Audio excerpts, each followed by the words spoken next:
Salut tout le monde, c'est Raito, on se retrouve pour la review du chapitre 105 de Eden Zero. Et mon dieu, c'était juste excellent. En fait, on tourne une page, ça y est, l'arc de Cosmos Sakura est fini. Et on enchaîne sur un nouvel arc, l'arc du Cosmos Aoi. Et c'est le feu, vraiment. On tourne une page vraiment sur toute une aventure qu'on a vécue avec l'Eden Zero. Et c'est juste incroyable, franchement, on a vécu énormément de choses. Il s'est passé énormément de choses, on a eu toute une partie d'aventure. Et là, on tourne une page sur ce fameux Cosmos pour entrer dans un nouveau où on va découvrir en même temps que nos héros. C'est juste incroyable. En tout cas, likez la vidéo si jamais elle vous plaît. Abonnez-vous si vous aimez Eden Zero parce que oui, cette chaîne va vous plaire. Dites-moi en commentaire votre avis sur le chapitre. Et moi, je vous dis c'est parti parce qu'il y a quand même des choses à dire. Bon, nous y sommes. On a l'Eden Zero qui arrive à Dragonfall, le fameux mur de dragon qu'il faut traverser pour pouvoir passer dans le cosmos externe. Alors tout va pas se passer donc de tout repos, mais globalement ils vont y arriver. Et c'est surtout en fait les éléments qui vont se passer qui sont quand même assez ouf dans le chapitre. Et surtout, comme je l'ai dit, on tourne une page sur le Cosmos Sakura qui a quand même fait une centaine de chapitres, à peine un peu plus de 100, pour aller vers un nouveau cosmos, une nouvelle aventure, une nouvelle découverte, de nouveaux lieux, de nouveaux personnages. Et en fait ce qui est bien, c'est que vraiment on découvre en même temps que nos héros, et ça c'est le feu, c'est vraiment juste top.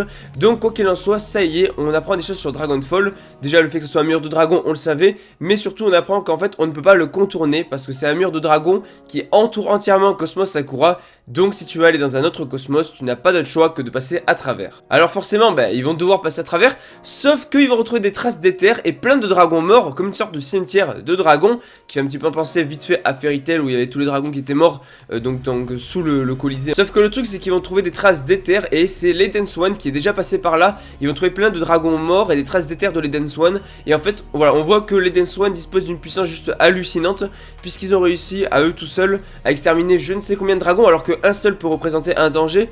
Eux ils en ont éliminé un bon paquet, donc avec les 4 étoiles noires, l'armement de l'Eden Swan, Connor au volant et Ziggy, ils ont défoncé littéralement plein de dragons, ce qui a créé du coup une zone où ils peuvent passer assez tranquillement et assez facilement puisqu'il n'y a plus de dragons. Enfin quasiment plus, parce qu'il y en a quand même d'autres qui vont arriver pour venger un petit peu leurs camarades.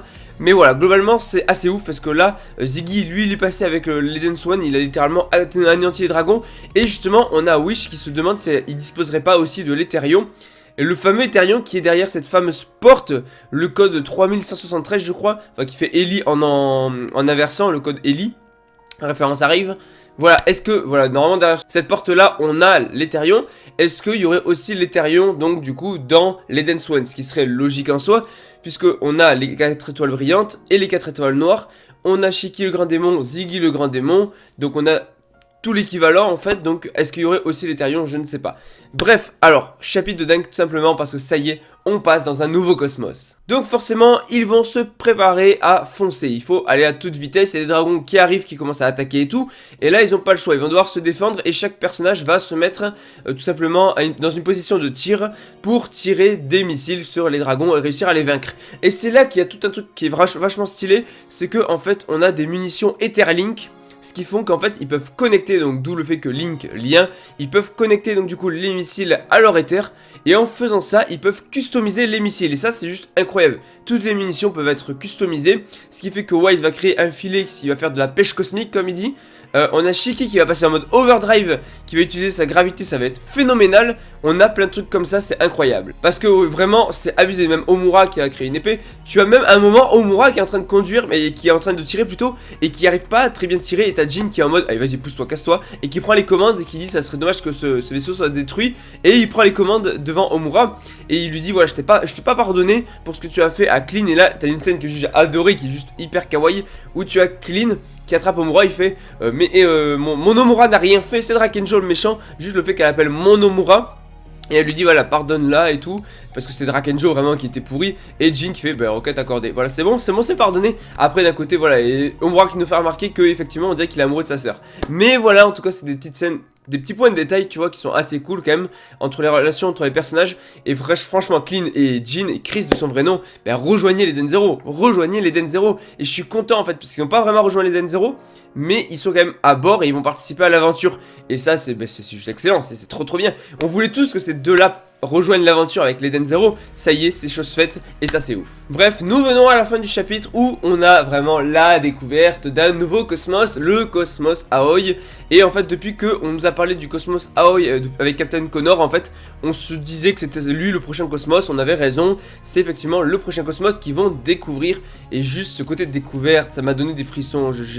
Franchement, sur le moment, j'ai eu une claque de nostalgie parce que ça fait quand même 2 ans qu'on suit cette aventure, qu'on est bloqué dans ce cosmos et qu'on se demande qu'est-ce qu'il y a derrière dans l'autre cosmos, dans les autres cosmos.